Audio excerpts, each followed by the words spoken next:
So the restriction is not only for entrance, but also for movement to the Dutch side from the French citizens or residents. This Council of Ministers, I have not had any further discussions with the Prefet since the decision was taken. I have made some attempts, however, that has not borne fruit as yet. As we know, everyone is quite busy.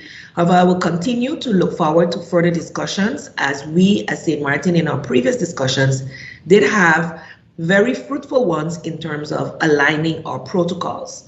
On the Dutch side of St. Maarten, the Council of Ministers have continued to maintain that once we have similar protocols in place, that we would be able to maintain or get our cases under control. The pointing of fingers does not actually make any sense, because prior to August 1st or July 31st, there was free movement also via Guadeloupe, Martinique, St. Barts, and other countries where there are also cases of COVID-19. And we do know, despite what had been said, that several visitors via Canada and the US also traversed through St. Barts. So pinpointing where the cases may or may not have started at this point has proven to be very, very difficult for St. Maarten. And while several clusters were identified, no one has been able to pinpoint the source. As such, the Council of Ministers represented here in the meetings with the Prefet by myself continue to reiterate that we are willing to sit and discuss ways to avoid border closures. However, we cannot determine what the French state does in its territories.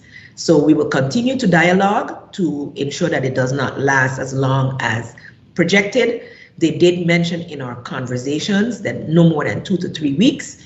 However, we as Dutch St. Maarten will also ramp up our border checks in terms of coming through our external borders for all passengers, especially those coming from these French territories, whereby they may have also transited through other areas that are high-risk areas, that they also go through the mandatory testing that we have as part of our protocols, whereby you must be PCR tested at least 3 days prior to entering the country, and then we will follow you. And we're actually looking to step that up. So while the Minister of VSA is not in the press briefing today, he did issue press statements yesterday and will be having another press conference later today after his meeting with Parliament to further update the general public on some of the changes that will be forthcoming, whereby we as the people of St. Maarten, of course, are responsible for our own behavior.